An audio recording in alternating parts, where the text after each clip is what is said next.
Hola, hoy vengo a explicarte cómo funciona este analizador léxico hecho en Python. En primer lugar, ¿qué es un analizador léxico? Porque me importa saber qué es, para qué sirve, cómo funciona. Para entenderlo de una forma fácil, el analizador léxico es una parte de algo más grande. Ese algo más grande es un compilador. Para las personas que tal vez no saben qué significa o alguna vez han escuchado el concepto y no saben lo que es, se puede decir que un compilador es la forma en la que podemos hacer que la computadora, el lenguaje máquina, comprenda lo que nosotros escribimos en un lenguaje de programación que elijamos.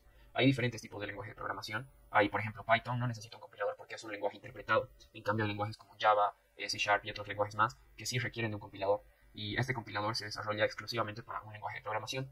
El compilador es lo que ayuda, como decía, a la máquina a poder entender cada línea de código que vamos a ir escribiendo. Es donde están los diccionarios de qué significa cada palabra reservada, cada token y otras cosas más que vamos a ir viendo a lo largo del video. Entonces, ese es un compilador. Entonces, para hacer un compilador, si es que te interesa, puedes hacer tu propio lenguaje de programación y hacer un compilador que entienda tu lenguaje de programación y ayuda a que la máquina pueda seguir las instrucciones que tú le des a partir del lenguaje que tú inventes. Puedes inventar un lenguaje que puede ser, por ejemplo, no sé, de lo que se te ocurra, te puedes inventar palabras de una serie que te gusta, una película, lo que sea, tú puedes hacer tu propio lenguaje. Obviamente es muy difícil que tenga mucha eficiencia tu lenguaje de programación porque el lenguaje es como, no sé, por ejemplo, Python ya están mucho más desarrollados, hay personas que trabajan a diario en mejorar el lenguaje, en añadirle cosas, subir nuevas versiones, y es un trabajo de muchos años, por lo cual no es imposible, pero tal vez no sea lo más eficiente, digamos, usar tu propio lenguaje de programación para hacer tus proyectos. Sí es un proyecto interesante para poder entender cómo funciona por detrás los lenguajes que usamos a diario. Entonces, el analizador léxico es lo primero en lo que tienes que pensar para hacer un compilador. Hasta ahora, en mi conocimiento, está que para hacer un compilador, lo más importante es el analizador léxico y el sintáctico. El léxico es lo primero que tienes que hacer. Y el léxico se hace a partir de un diccionario que tú elijas. Depende del lenguaje que tú quieras usar, puedes usar diferentes símbolos, diferentes combinaciones de palabras y todo eso para poder determinar cómo vas a crear tu lenguaje de programación después. Una vez que lo hayas entendido, puedes hacer tu analizador léxico. Este es un ejemplo bastante simple de un analizador léxico, pero que cumple con todo lo que dice el concepto de qué es el analizador léxico. Entonces, empezamos con la explicación del código. Lo voy a hacer bastante sencillo, pero de forma que se pueda entender cada línea. El proyecto, en este caso, cuenta con dos archivos importantes, que son, o sea, este de acá, que es el punto .zip, no tiene nada que ver. Estos son los dos archivos que se van a usar para el funcionamiento de este proyecto. El main.py es el archivo que contiene toda la lógica para el funcionamiento del analizador léxico. Y el read.py es un archivo que podría ser el nombre que queramos y con la extensión que queramos también podría ser, por ejemplo, una extensión de txt. Entonces voy a enseñar este archivo, read.py, para que puedan entender que no importa que esto esté mal, que aquí nos marca error el PyCharm, nos marca error porque espera, como es un archivo .py, espera que siga la sintaxis de Python y no lo hace porque estas líneas no tienen sentido para Python, pero eso no importa porque lo único que buscamos es que haya prácticamente texto plano que la computadora pueda leer y lo que hace el analizador léxico, que voy a explicar en resumen, todo lo que hace el programa es agarrar todo el archivo desde el principio hasta el final, hasta la última línea, y lo separa en líneas. Entonces separa, y esta es la línea número 1, línea número 2, y una vez que ya las separa, ya las tiene identificadas, ya sabe cuál línea es la 1, cuál es la 2 y así. El siguiente paso, cuando ya tienes la línea, es dividir la línea en tokens. Eso lo voy a explicar después. Y los tokens, en este caso, por ejemplo, serían X es un token, más es un token, Y es un token, igual es un token, así, Z es otro token. En primer lugar, creamos una variable, en este caso llamada file, a la que le asignamos, este es el símbolo de asignación, le asignamos este valor. Este valor quiere decir open read.py. O sea, le vamos a dar el valor de que Python abra este archivo de acá. Y ese valor va a estar almacenado en esta variable. Entonces aquí ya tenemos ese valor y lo guardamos para usarlo más adelante.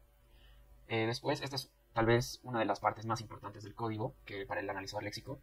Si es que no conocen el funcionamiento de un diccionario en Python, se los voy a explicar de una manera muy resumida. En este caso vamos a crear 4 diccionarios, como pueden ver. Este de acá es un diccionario, o sea, toda esta línea de código es un diccionario. Esta otra data type es otro diccionario. Este otro símbolo de puntuación es otro diccionario. Y este de acá es otro diccionario. Entonces creamos 4 diccionarios. Voy a ir indicando cada diccionario. Digamos, el diccionario de operadores, aquí tenemos todos los operadores que se nos puede ocurrir. Puede ser el de suma, resta, multiplicación. Aquí el primero es el de asignación, que es el igual. Entonces, la idea de un diccionario es que lo creas utilizando este símbolo de acá, que son llaves. Abres llave y cierras llave. Y así creas un diccionario. Los elementos del diccionario los vas a separar por comas. Entonces, en este caso, el primer elemento del diccionario es todo esto, lo que está antes de la primera coma. El primer elemento del diccionario tiene estas 3 partes, se puede decir. La primera parte es un key, es la palabra que estamos buscando en el diccionario, se puede decir. Y esto de aquí es su significado, el significado de este key. Es como un diccionario en la vida real. Entonces, este es el key, este es su significado. Y estos 2 puntos se puede decir que quiere decir significa. Entonces, aquí decimos igual, significa operación de asignación. Separamos con coma y el segundo elemento. Tenemos el más. ¿Qué significa el más? Significa operación de adición. Y así vamos haciendo con cada uno de los símbolos que creamos que debe estar en el diccionario de operadores. Una vez que creamos nuestro diccionario de operadores, ya tenemos varios datos dentro del diccionario. Lo que hacemos es crear otra variable, donde vamos a almacenar solamente los keys de ese diccionario. En este caso, por ejemplo, solo almacenaríamos el igual, solo el más, no sus significados. Y así tendríamos una lista donde podemos utilizar estos valores, se puede decir, para hacer comparaciones después. Después voy a mostrar para qué nos sirve hacer esto. Entonces, esta variable le damos operadores, que es nuestro diccionario, y esta es una función de Python que está built-in. Una función que lo que quiere decir built-in es que está ya incluida en Python, no hay que hacer ningún import, nada. Y esto funciona con diccionarios. Entonces, damos el diccionario y le ponemos .keys. Entonces, con .keys ya tenemos aquí una lista donde tenemos solamente estos de acá, lo que les mostré que eran los keys. Entonces, esa es la explicación de un diccionario.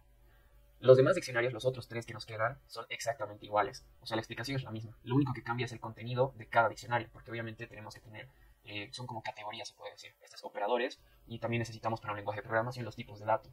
Entonces, este diccionario incluye elementos como int, float, puede ser char, long, cualquier tipo de dato que se nos ocurra. Y volvemos a hacer lo mismo de los keys. Sacamos los keys del diccionario y los ponemos en esta nueva variable que vamos a usar después. Entonces, eso es lo que hacemos, es repetir lo mismo del primer diccionario, en pocas palabras. Y acá hacemos lo mismo, con símbolos de puntuación, como dos puntos, punto y coma, punto, coma y así. Y todos los que se te pueda ocurrir, tú extiendes el diccionario a lo que se te ocurra. Después, identificadores. Estos son tal cual identificadores que puede ser cualquier letra del abecedario que hayamos elegido, que le daríamos el valor de ID, o sea, para que la computadora pueda identificar después de que este no es ni un operador ni un tipo de dato, es otra cosa, pero también lo tiene que tomar en cuenta. Y nuevamente sacamos los keys. Una vez que tenemos creados los diccionarios, el siguiente paso es leer el archivo de texto. Lo que hicimos al principio era asignarle el valor de abrir ese archivo, el archivo que le pasamos a la lógica, que es el read.py, abrimos ese archivo y el valor lo asignamos a esta variable file. Ahora vamos a usar esta variable file. Creamos una nueva variable, que en este caso se llama a, y le asignamos el valor de file.read. ¿Qué hace file.read? Es leer el valor de abrir el archivo, o sea que en esta línea de código ya estamos leyendo todo lo que contiene el archivo que le pasamos a Python. Y ahora tenemos que utilizar esos datos que ya tenemos para usar. Para utilizar esos datos, lo primero que hacemos es crear un contador, lo igualamos a 0, que lo vamos a usar para el for. Y acá en esta línea de código, lo que hacemos es dividir, creamos una nueva variable llamada program, donde hacemos un split de la variable a, que es el contenido del archivo que le pasamos a Python. Entonces, dividimos el contenido del archivo y, como les indicaba al principio, lo primero que tenemos que hacer es dividirlo por línea de código. Para dividirlo por línea, le hacemos un split por salto de línea. Esto de acá significa salto de línea. Entonces va a ir a la línea número 1, va a identificar que hay un salto de línea, que hay un enter, y va a hacer el split ahí. Y ahí es donde ya agarra el valor de la primera línea. Y así tiene que ir haciendo con cada línea. Entonces hacemos un for con una nueva variable que es line o línea, que está en programa. O sea, en programa hay varias líneas de código, donde el contador que habíamos creado acá, vamos a hacer que cada vez que entre este bucle for, se aumente en 1. En la primera vuelta el contador va a ser 1. ¿Para qué vamos a usar este contador? Para decir en qué línea estamos. Entonces, en este caso hacemos un print, donde ponemos línea número y imprimimos el contador, que en la primera vuelta va a ser la línea número 1. La segunda vuelta del for va a ser la línea número 2 y así. Y también imprimimos la línea, que es lo que hicimos, lo que tiene el split del programa. O sea, vamos a imprimir, digamos, en la primera vuelta decimos esta es la línea número 1 y acá imprimimos la línea número 1. Esta es la línea número 1. Hasta ahí ya tenemos eso completo en el código. Ahora, el siguiente paso es separar por tokens. Un token puede ser un carácter, como cualquier símbolo de los que hemos elegido para nuestros diccionarios. Y estos tokens los utiliza ya el compilador para indicarle a la computadora qué significa cada token. Entonces, agarramos la línea en la que estamos de código, digamos, la primera vuelta sería la línea número 1, y hacemos otro split, pero ahora ya no va a ser un split con salto de línea, va a ser un split con espacios. Entonces, cada espacio hace un split, y de esa manera tenemos en la variable tokens una lista con todos los tokens que ha encontrado haciendo el split. Entonces ya tenemos identificados todos los tokens, ahora tenemos que saber qué son. Y aquí ponemos los tokens son, mostramos los tokens, aquí no decimos qué son todavía, mostramos todos los tokens que hay en esa línea. Y continuamos con el código. Hacemos otro print donde volvemos a decir, esta es la línea, sigue siendo la línea número 1 porque es la primera vuelta. Y sus propiedades son, y hacemos otro for. Esta es la segunda parte importante del código.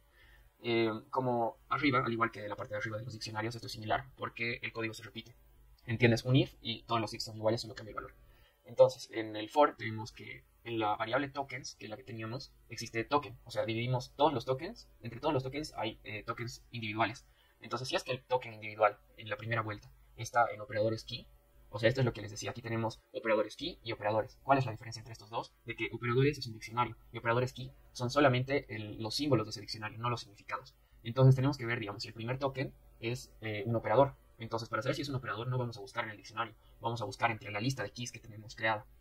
Y lo mismo vamos a hacer para cada caso. O sea, en caso de que, digamos, el primer símbolo que lea la computadora sea el símbolo, puede ser el símbolo punto y coma, por ejemplo.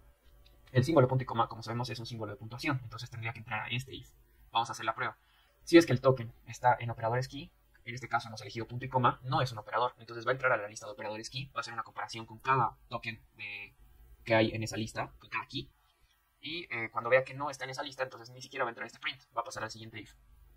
El siguiente if es tipo de dato, entonces va a volver a hacer lo mismo, va a entrar a la lista de keys del tipo de dato, y como no hay ningún tipo de dato que sea punto y coma, va a pasar al siguiente if.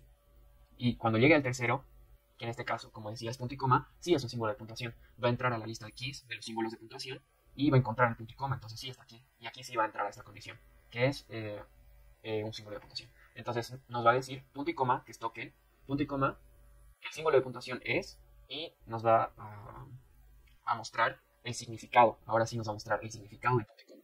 Entonces aquí ya usamos los diccionarios. El diccionario y le pasamos el token, que es punto y coma. Entonces va a entrar al diccionario, le pasamos punto y coma y va a ir en la computadora, va a ir a punto y coma y va a decir qué significa punto y coma, y eso es lo que nos va a mostrar aquí. Entonces aquí ya decimos punto y coma, significa, en pocas palabras, esto de acá, que ya lo declaramos en el diccionario. Y así lo va a hacer con cada símbolo que haya en cada línea de programación. Y ese es todo el código, toda la lógica para este analizador léxico en Python. La persona que lo hizo, yo estoy explicando el código porque lo entendí por mi cuenta. Cambié alguna que otra cosa para poder entenderlo mejor, y espero que las personas, más que nada que hablen español o que el inglés con algunos acentos se lea un poco difícil de entender, puedan entender el código y también entender qué es el analizador léxico. Ahora vamos a hacer un run del programa, y este es el resultado del programa.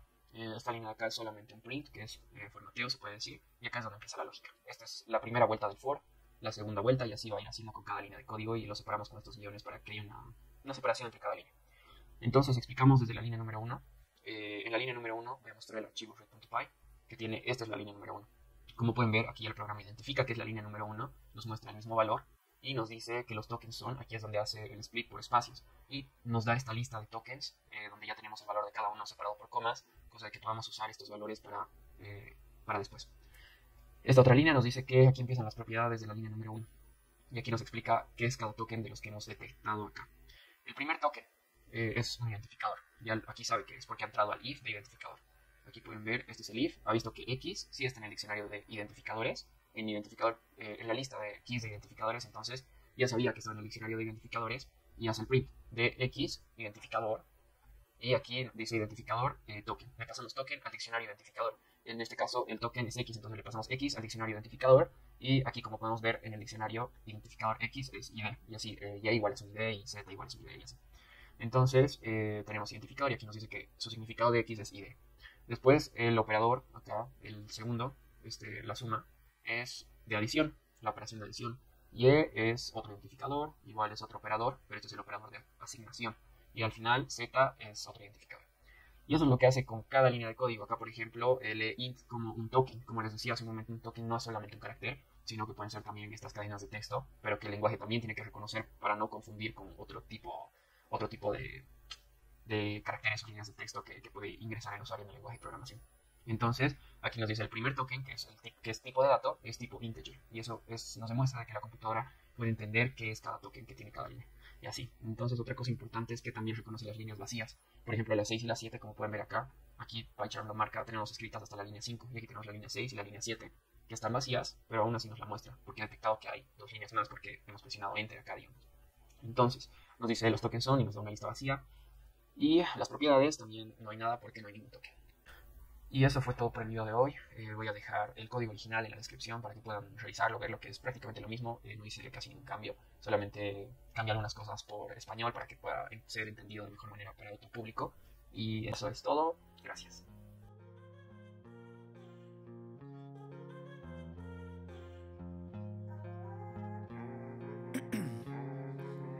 Ice in my veins, I've been driving this train. Years in this lane, there's no stopping this flame. Cause I came to the game and I changed it to play how I like, rearranged it to my own domain. Yeah.